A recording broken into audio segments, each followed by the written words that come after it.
Jadi ini dia 6 prestasi polisi sepanjang masa yang terakhir bikin gong sih. Prestasi pertama pada bulan Agustus tahun 2025 kemarin, seorang ojol yang meregang nyawa karena dilindas sama mobil Rantis Brimob. Berita terbaru menyatakan kalau peristiwa ini bukan sebuah kecelakaan, melainkan pembunuhan yang dilakukan oleh Brimob. Menurut saksi mata juga kita bisa lihat di video yang banyak beredar, pas almarhum Afan ditabrak terus jatuh, itu masih ada jeda kira-kira 7 detik sebelum mobil Brimob bener-bener ngelindasnya. Jadi pada saat mobil Brimob itu ngelindes si Afan itu jatuh dan warga itu pada ngerubungin untuk minta si Brimob ini biar berhenti, tapi ternyata malah dilanjut. Bagi warga keamanan bukan hanya soal aksi dibubarkan, tapi soal keselamatan orang yang ada di dalamnya. Ketika pengamanan justru menjadi ketakutan, maka yang hilang bukan cuma rasa aman, tapi rasa percaya.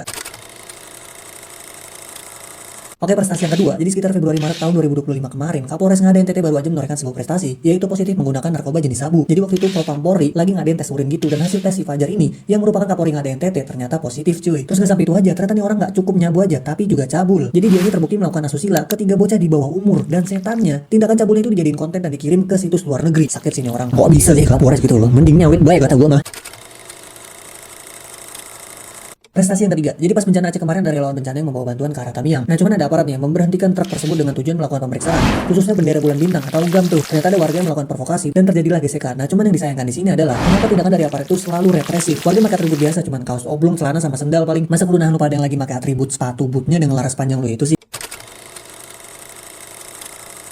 Prestasi keempat, asli ini anak baru gede nggak lebih dari musang birahi. 2 orang polisi bersama 2 warga sipil diketahui melakukan pemerkosaan terhadap remaja berusia 18 tahun. Yang katanya remaja berusia 18 tahun ini punya cita-cita ingin menjadi polwan. Kronologinya si anak ini mau pulang dari rumah temennya, udah mesen ojek online gitu, tapi dilarang sama si cowok. Katanya mau dijemput dan akhirnya remaja ini dijemput kemudian diculik ke kebun kopi, terus pindah ke kosan polisi musang ini. Prestasi yang kelima, lagi-lagi soal musang birahi. Jadi ada tahanan wanita di Pacitan yang diperkosa sama polisi yang bernama Aibtu Lilik Cahyadi. Lagi-lagi soal penyalahgunaan kekuasaan. Jadi si polisi ini punya wewenang berupa kunci sel. Jadi dia bisa bolak-balik ke sel gitu kapanpun dia mau. Dan di saat sepi dia baru melakukan aksi brengseknya itu. Sumpah dasar nggak kuat itu kah ngeliat cewek. Mikir gak sih korban tuh masih punya perasaan, keluarga dan sisa hidup yang harus dijalanin. Masa kan itu yang beringas itu terus dibiarin liar makan korban. Oke, ini dia prestasi yang paling baru dari kepolisian kita. Kekerasan terhadap anak di bawah umur. Jadi itu awalnya kayak yang udah beredar di internet. Kalau misalnya Bang Ade ini lagi naik motor, terus emang di sekitar situ ada balap liar, tapi kata kakaknya, mereka berdua itu tidak terlibat dalam balap liar. Dan motor lagi keadaan melaju di turunan. Terus mereka diberhentikan oleh anggota Brimob yang memang lagi menertibkan balap liar di daerah situ. Nah tiba-tiba ada si abang jago nih lompat dari trotoar dan memukul adiknya pakai helm Brimob yang duduk di belakang hingga jatuh. Emang gak bisa ya mikir gitu loh. Dari atas sampai bawah pakai atribut Brimob, Brimob loh, Brimob. Emang situ gak sadar bajunya lengkap banget itu. Masa sekasar itu ngadepin 2 bocah, anak baru gede dikasih seragam gini dah. Ya kira-kira begitulah prestasi kepolisian kita. Ya gimana gak berantakan, Kapolri kita lagi sibuk ngurusin dapur MPG cuy.